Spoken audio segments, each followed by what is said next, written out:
Oi, pessoal! Bem-vindos a mais uma aula do projeto Viva Biologia, edição Enem, Ciências da Natureza. Eu sou a Gabriela Larissa, integrante do PET Biologia Pontal. Nessa aula, vamos aprender sobre bioquímica molecular. Vamos começar entendendo o que é a bioquímica. Vamos relembrar as principais características da água. Vamos ver um pouco dos sais minerais e vamos aprender sobre as proteínas, suas funções e importância. Após isso, vamos resolver duas questões de provas anteriores do Enem. O que é bioquímica? Ao pé da letra, a palavra bioquímica se refere à química dos seres vivos. Mas o que seria a química dos seres vivos? Nada mais é do que o conhecimento das biomoléculas, moléculas biológicas que compõem os seres vivos. Essas moléculas são divididas em micromoléculas e macromoléculas. As micromoléculas geralmente se unem para formar as macromoléculas, como por exemplo, os aminoácidos formam as proteínas. Os monossacarídeos formam os carboidratos. Os ácidos graxos formam os lipídios. Desse modo, estudar bioquímica é entender as interações das moléculas que constituem os seres vivos, as estruturas, os mecanismos, processos químicos e os princípios de organização. Com tudo isso, precisamos saber os principais elementos mais abundantes na composição dos seres vivos. Eles são carbono, hidrogênio, oxigênio, nitrogênio, fósforo e enxofre.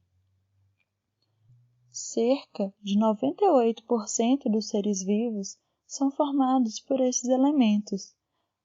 As reações desses átomos entre si originam as principais moléculas importantes para a vida. Essas moléculas são divididas em inorgânicas, sendo a água e os sais minerais, e moléculas orgânicas, onde se encontram as proteínas, carboidratos, lipídios, ácidos nucleicos e vitaminas. Começando pelas moléculas inorgânicas, iniciamos falando sobre a água. Sabemos que a principal característica da água é ser um solvente universal, e essa função requer que ela se ligue com as suas próprias moléculas e com outras moléculas, realizando a ligação de hidrogênio. Com isso, falamos sobre a polaridade, que se refere às moléculas polares, as quais se ligam ou dissolvem com a água. Essas moléculas também são chamadas de moléculas hidrofílicas. Há também as moléculas apolares, as quais não realizam conexões com as moléculas de água. São conhecidas como moléculas hidrofóbicas e também têm o poder de adesão, que se refere à tensão superficial das moléculas de água, que nada mais é do que a forte união entre as suas próprias moléculas. A água é muito importante nas reações químicas, pois as reações químicas celulares ocorrem em meio aquoso, gerando assim reações por desidratação ou por hidrólise. A desidratação, resumidamente, é quando a reação entre duas ou mais moléculas geram a perda de molécula de água para se unirem. A hidrólise é praticamente o contrário da desidratação. Ocorre quando a molécula de água entra na reação a fim de romper a ligação entre duas ou mais moléculas. Mais uma função importante da água é a regulação da temperatura. Ocorre principalmente nos animais homeotermos. Por exemplo, o nosso corpo, durante a transpiração, ocorre a evaporação da água através do suor na superfície da pele, retirando assim o excesso de calor do nosso corpo, dissipando-o. Outra função importante da água é o equilíbrio osmótico, pois a água é capaz de alterar as concentrações intra- e extracelulares, ou seja, dentro e fora das células, a fim de manter a homeostase. Continuando nas moléculas inorgânicas, vamos falar um pouco sobre os sais minerais. Os sais minerais são substâncias essenciais para o funcionamento adequado do nosso organismo.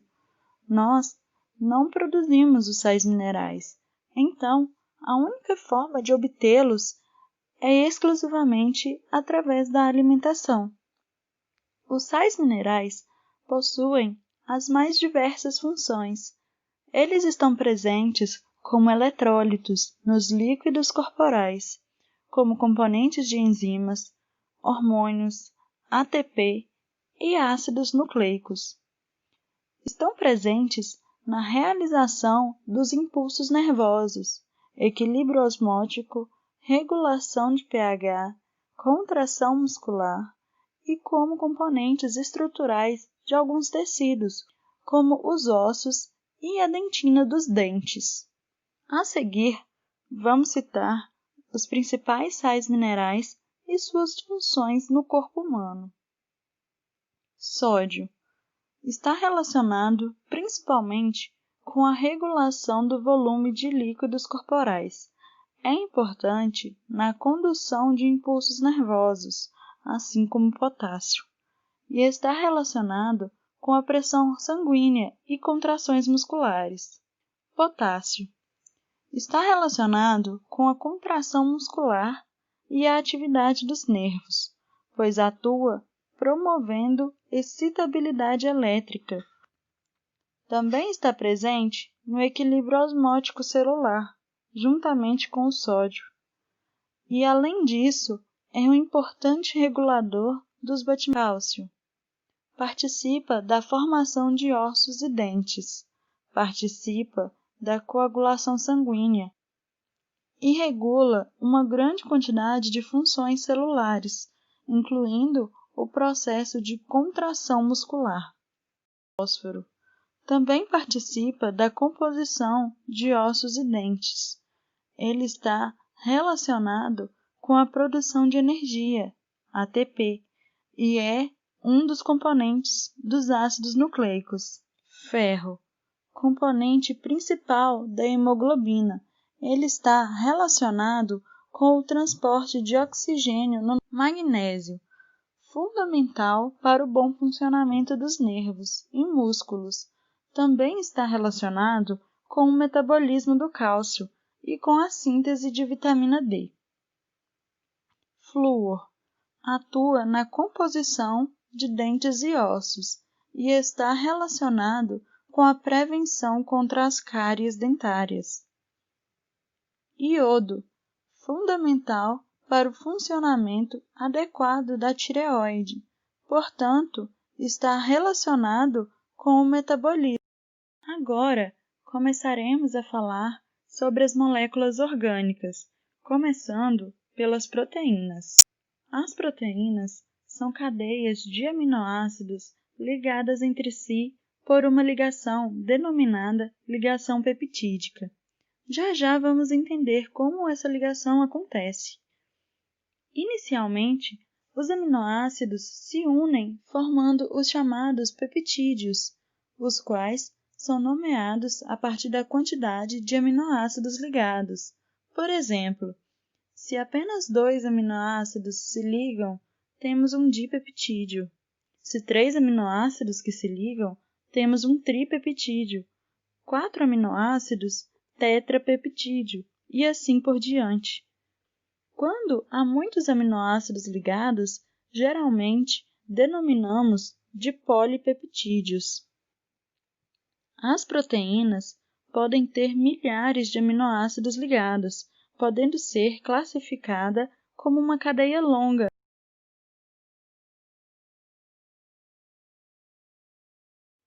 A ligação peptídica é formada pela união de um grupo carboxila de um aminoácido com o grupo amina de outro aminoácido, liberando assim uma molécula de água. Essa reação é uma reação por desidratação.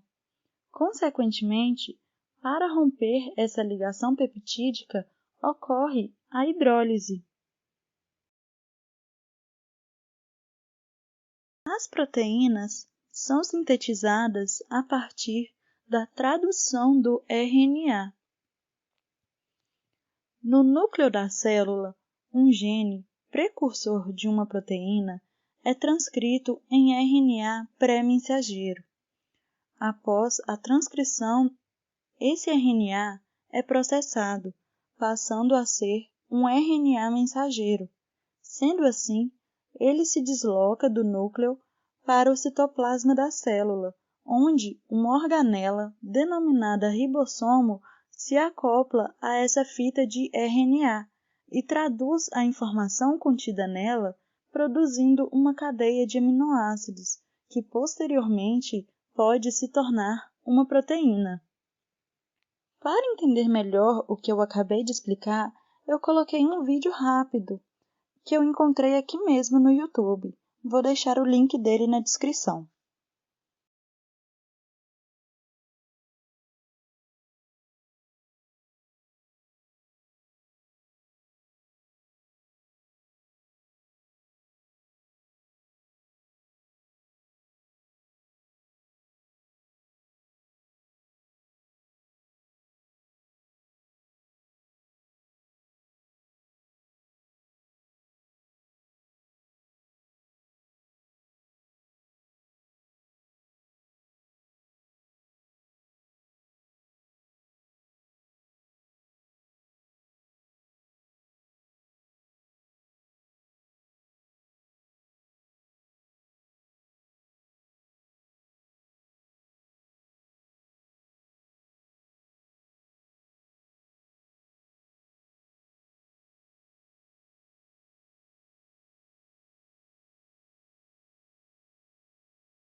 As proteínas exercem várias funções.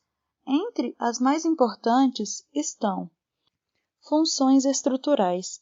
Participam da estrutura e proteção de células e tecidos, como a queratina, o colágeno, elastina e as tubulinas. Função de transporte, realizada pelas hemoglobinas, as quais transportam os gases respiratórios no sangue.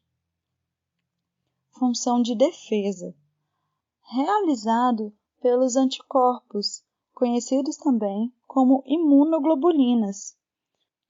Eles combatem a invasão de micro-organismos no nosso corpo. Função de contração e relaxamento muscular, as quais a actina e a miosina são responsáveis.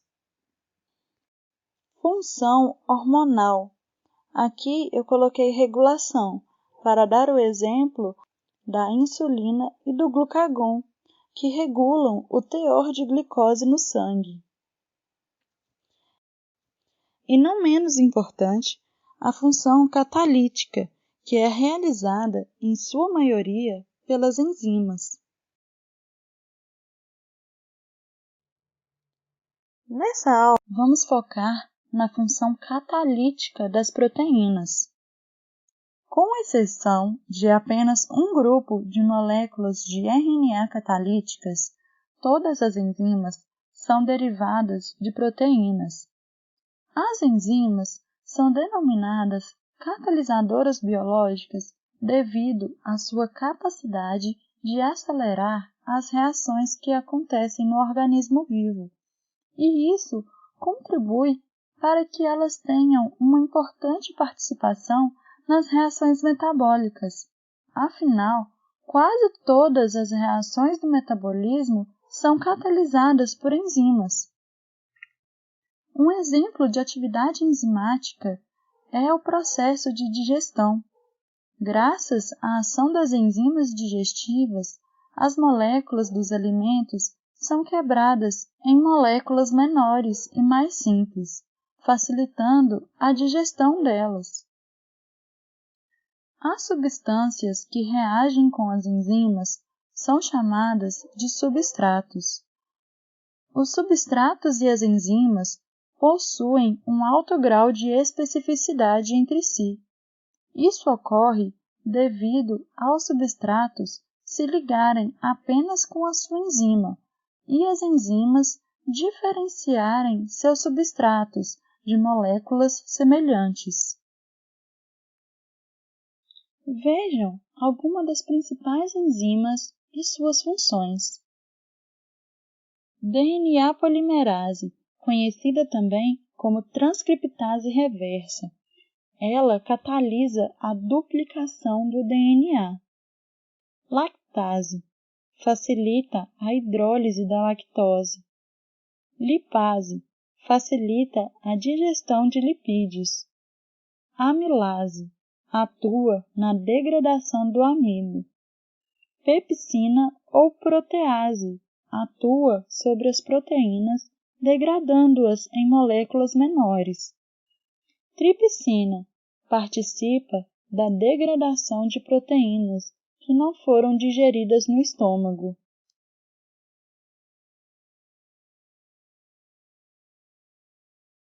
A atividade catalítica de uma enzima depende da integridade das moléculas que as compõem, podendo sofrer influência por alguns fatores, como a temperatura, pH, solvente e quantidade de substrato disponível. A temperatura condiciona a velocidade da reação. Temperaturas muito altas podem desnaturar ou dissociar suas subunidades, ocasionando na perda da função catalítica. Cada enzima atua sobre uma temperatura ideal. Sobre o pH, cada enzima possui uma faixa de pH considerada ideal. Dentro desses valores, a atividade é máxima, mas a alteração do pH pode desnaturar a proteína, fazendo-a perder sua função. A adição de um solvente pode degradar os aminoácidos que compõem as enzimas, resultando assim na perda definitiva da função enzimática. A quantidade de substrato também pode influenciar a ação enzimática, alterando a velocidade da reação. Quanto maior a quantidade de substrato disponível, maior é a velocidade da reação. O tempo também é um fator importante, pois quanto mais tempo a enzima estiver em contato com o substrato, mais produtos serão produzidos.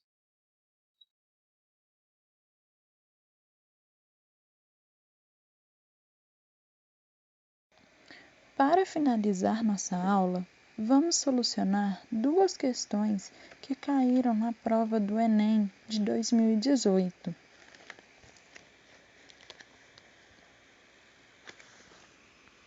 Primeira questão. A ricina, substância tóxica extraída da mamona, liga-se ao açúcar galactose presente na membrana plasmática de muitas células do nosso corpo. Após serem endocitadas, penetram no citoplasma da célula, onde destroem os ribossomos, matando a célula em poucos minutos. O uso dessa substância pode ocasionar a morte de uma pessoa ao inibir diretamente a síntese D.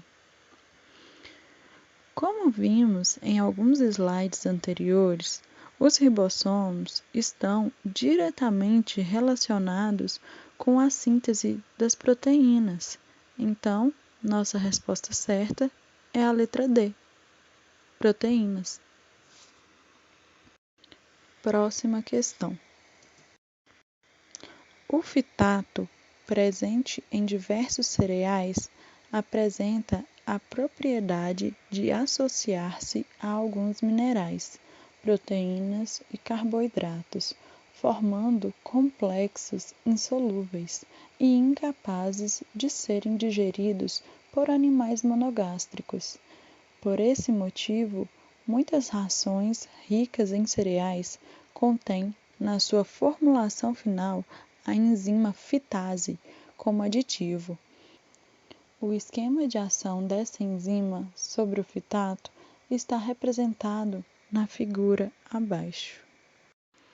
A adição de fitase nessas rações acarretará um aumento da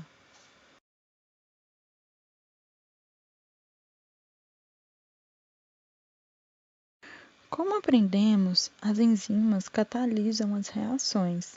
Nesse caso, a fitase está auxiliando a quebra dessa molécula de fitato em moléculas menores, liberando os nutrientes para serem dissolvidos.